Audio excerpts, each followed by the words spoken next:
The perfect cleanse and reboot for a healthy immune system.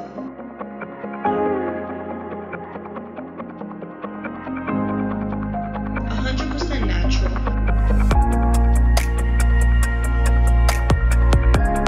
Miracle food is suitable for all ages.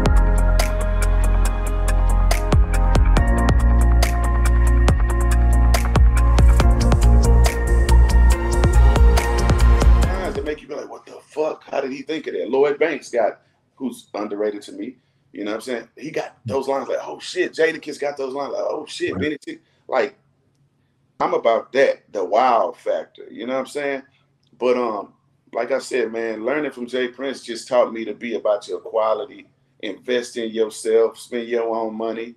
Don't be afraid to ask for what you want. You know what I mean? And live by your word. Whatever you say you go do it. You know what I mean? Keep your word.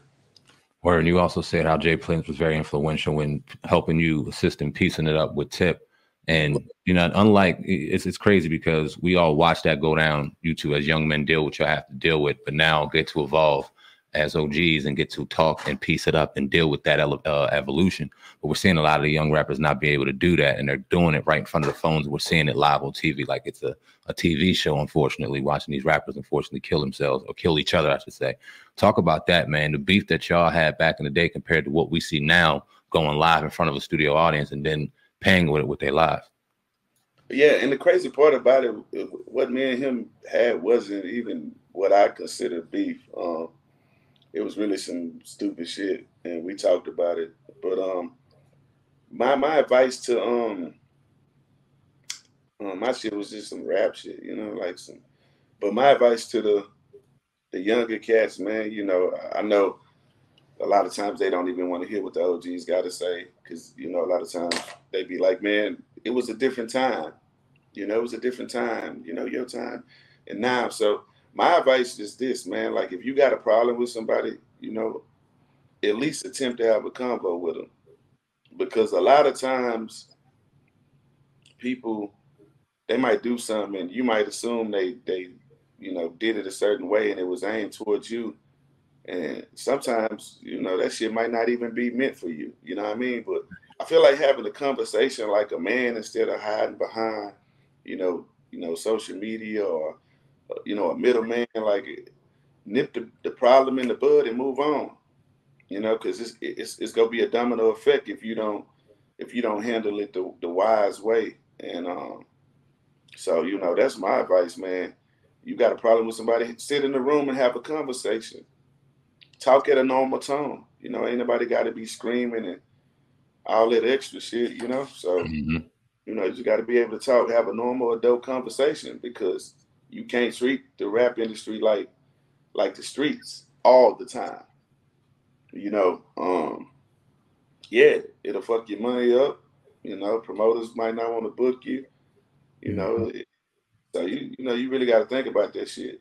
You know, when is a proper time to bring the streets to the music? If you don't mind me asking, on the business side, I feel like even just when you're, for example, like when you're making deals, negotiating. Yeah. Because at the end of the day, everybody wants the best price and the best quality.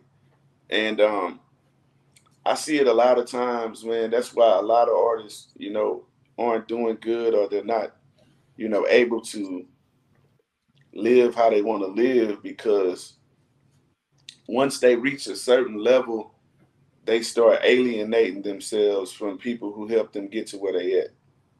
And for example, like, if your price is, you know, $20K, right? You work your way up to make $20K a show. And the promoter calls and say, hey, man, I've been fucking with your music since blah, blah, blah. I know you $20K. Look, my venue only hold 3,000. There's no way I'm going to be able to pay you $20K and make my money back. But, hey, will you take 18? Will you take 15? I've seen artists be on their high horse and be like, oh, no, fuck that. Click, hang up, whatever, you know, like treat them like shit.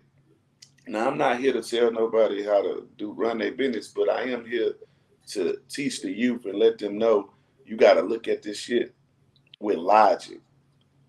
And if you never lose your hustler mind state, which I never lost, I'm the promoter's best friend. I'm the artist's best friend because I work with people budgets, if it makes sense. Mm-hmm. You feel me? I'd rather do 30 shows than do 4. Talk about it. You know, so if I'm able to do 30, you know. So my advice to the people, man, you know, it's cool to, you know, take a few thousand less than what you normally getting, because you got to always remember, you can never look down on what somebody's trying to pay you if you've done that job for free before. So Thanks. How can you look down because a guy is $4,000 short from your normal price and you've done a show for free before?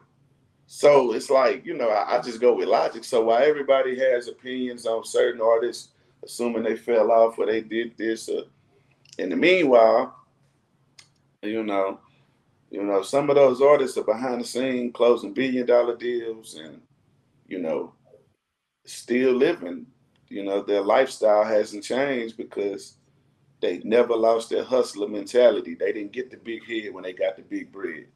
Can I get an amen? Amen. Amen. Talk about Amen. it.